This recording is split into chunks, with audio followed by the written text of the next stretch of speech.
तंत्र एक महाविज्ञान जिसे आज के समाज काल्पनिक मानती है, परंतु दिल ही दिल में इस तंत्र का एक डर भी है।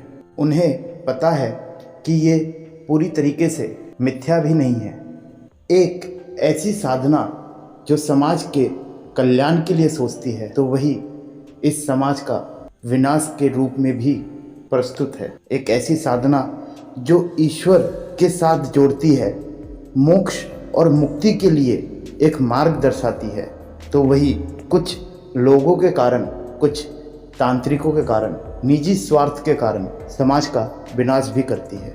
नमस्कार दोस्तों, मैं रंजीत आज आप लोगों के लिए तंत्र साधना के पार्ट 2 लेके आया हूँ, जिसमें हम तंत्र साधना के मार्ग के बारे में बात करेंगे और साथ ही तंत्र साधना की कुछ रोचक और कुछ मज़ेदार चीज़ों के ऊपर बात करेंगे।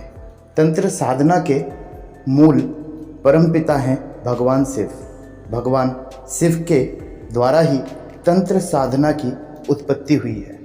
भगवान शिव के बाद तंत्र साधना के दूसरे गुरु हुए भगवान दत्तात्रेय जी। उनके बाद फिर नाथ परंपरा, गोरखनाथ जी महाराज, गोरखनाथ के गुरु मत्स्येंद्र नाथ जी महाराज, इन लोगों के द्वारा तंत्र साधना समाज व्यवस्था में धीरे धीरे कर उतरने लगी। आपने आसाम के कामाख्या मंदिर के बारे में सुना ही होगा। कामाख्या मंदिर वह एक शक्तिपीठ है जहाँ पे तंत्र साधना का एक केंद्र भी माना जाता है। उसी के साथ पश्चिम बंगाल में एक स्थान है जो बीरभूम में है और उस स्थान का नाम है तारापीठ। तारापीठ माँ तारा का मंदिर है। वहाँ के मुख्य तांत्रिक हैं बामा खेपा, जो कि माँ के पुत्र के रूप में माने जाते हैं। और भी भारत में बहुत सारे ऐसे केंद्र हैं जो तांत्रिक स्थान के रूप में जाने जाते हैं। वास्तव में तंत्र साधना समाज कल्याण के लिए ही किया जाता था, परंतु आज कुछ लोग लालच और स्वार्थ के कारण इसका दुरुपयोग भी कर रहे हैं। तंत्र साधना से मेन मोक्ष और मुक्ति का मार्ग देखा जाता था।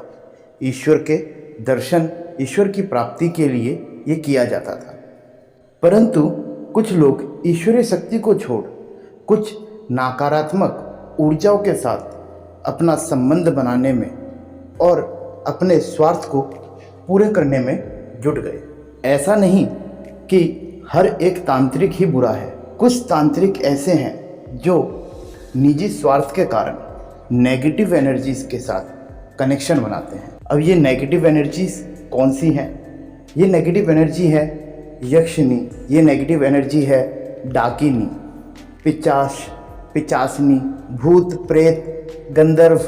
वास्तव में होता क्या है कि जब साधक होते हैं, जब वह ईश्वरीय दर्शन के लिए तंत्र साधना करते हैं, तब उनके अंदर की शारीरिक ऊर्जा बढ़ने लगती है, या ऐसा भी कह सकते हैं कि चक्र जागृत होने लगता है।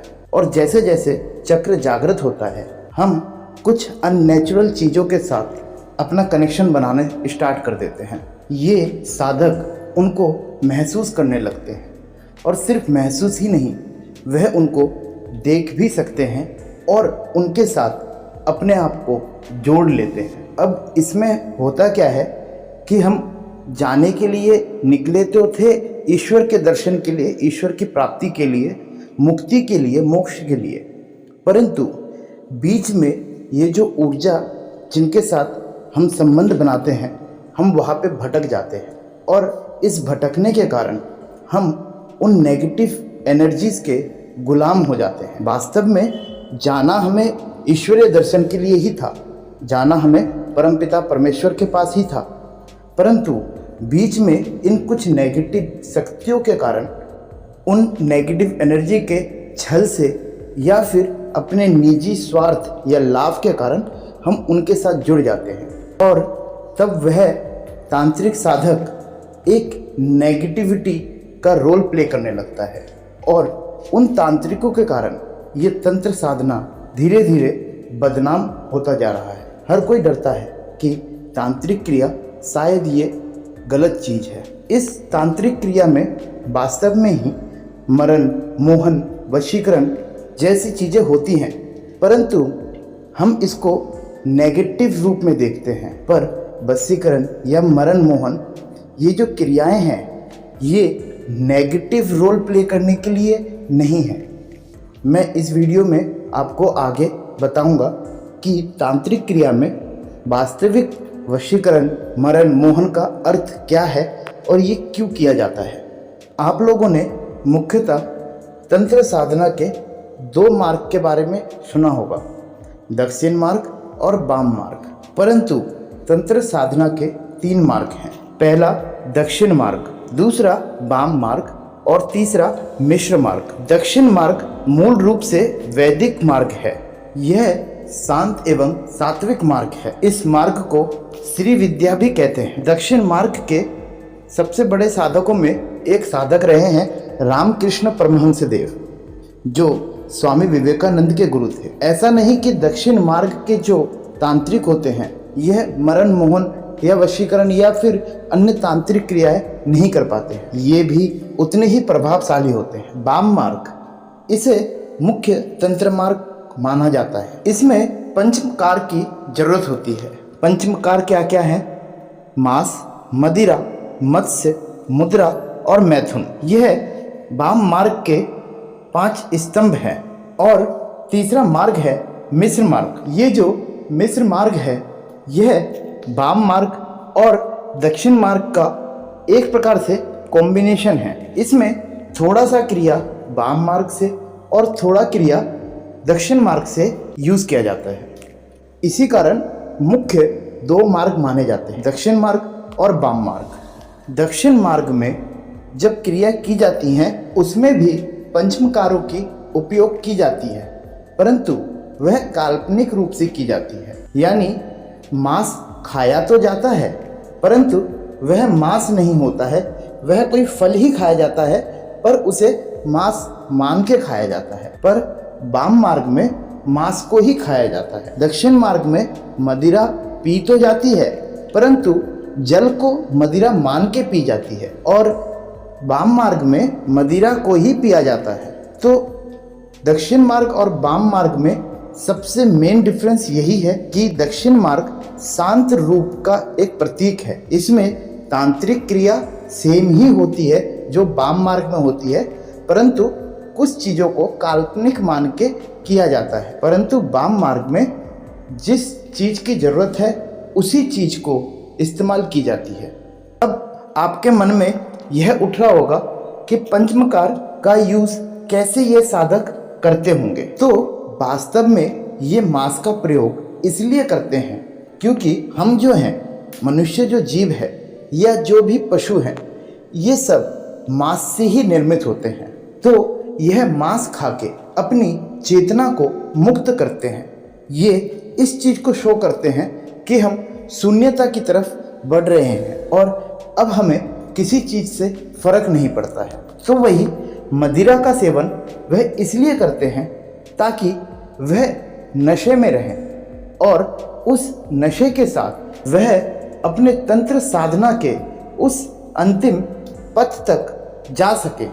अब आपके मन में यह चल रहा होगा कि दक्षिण मार्ग में तो मदिरा का सेवन नहीं करते, परंतु वह काल्पनिक रूप से मदिरा का सेवन करते हैं और उसी कल्पना के जगत में वह अपने आप को नशे के साथ लिप्त मानते हुए साधना को कंटिन्यू करते हैं। तीसरी जो चीज़ है वह है मत्स्य यानी मछली।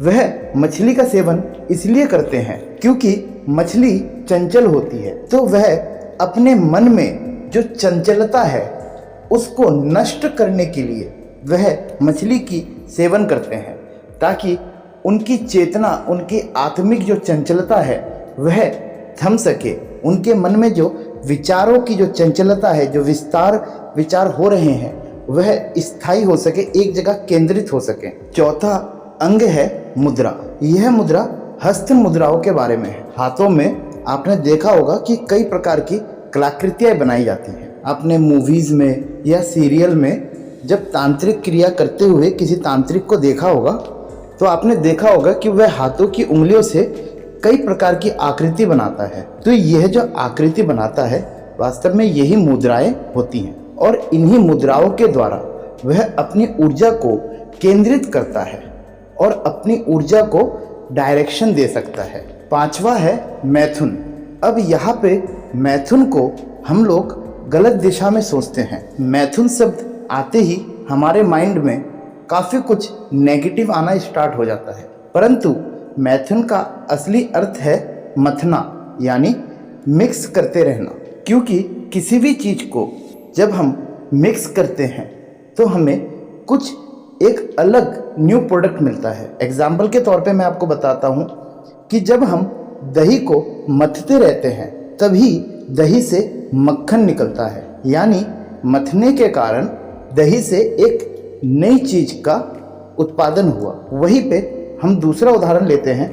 जब एक स्त्री और पुरुष आपस में संभोग करते हैं तो एक नई चीज़ की उत्पत्ति होती है, एक नए जीव की उत्पत्ति होती है। वैसे ही तंत्र क्रिया में पांचवा स्तंभ मैथुन ज्ञान को मिक्स करना, यानी जब हम ज्ञान को मथेंगे तो वह इंक्रीज होके एक नई चीज की उत्पत्ति होगी, हमें कुछ नई कुछ जानने को मिलेगा। और यह भगवान शिव की असली तंत्र पद्धति कही जाती है, ना कि यह भोग से लिप्त है।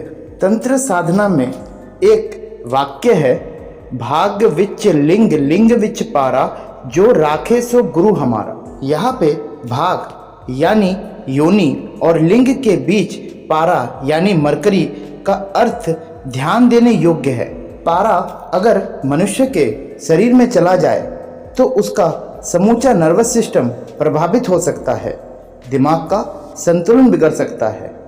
इसीलिए इस दोहे का अर्थ है, हमारा गुरु वही है जो मैथुन को संभोग नहीं मानता, बल्कि मूलाधार में बैठी कुंडलिनी देवी को सिर के ऊपरी भाग में स्थित सहस्त्र चक्र यानी शिव के साथ मिला देता है और मोक्ष या मुक्ति प्राप्त करता है। इसका अर्थ है कि शक्ति और शिव का मिलन, इसी को मैथुन स्वरूप माना जाता है। यानी जो कुंडलिनी के सबसे नीचे जो शक्ति है और सबसे ऊपर जो शिव है, इन दोनों के मिलन को ही मैथुन शब्द में प्रयोग किया जाता है। वीडियो काफ़ी बड़ी हो गई है, इसीलिए मैं नेक्स्ट पार्ट में आपको तांत्रिक क्रिया में पंचमुंड आसन और वशीकरण, उच्चाटन और मरण मोहन जैसे शब्दों के बारे में बताऊंगा, इन क्रियाओं के बारे में बताऊंगा। आपको यह वीडियो कैसी लगी, आपको यह इन्फॉर्मेशन कैसी लगी, आप कमेंट करके ज़रूर बताएं। वीडियो अच्छी लगी हो तो लाइक एंड शेयर करें और चैनल को सब्सक्राइब करें। धन्यवाद।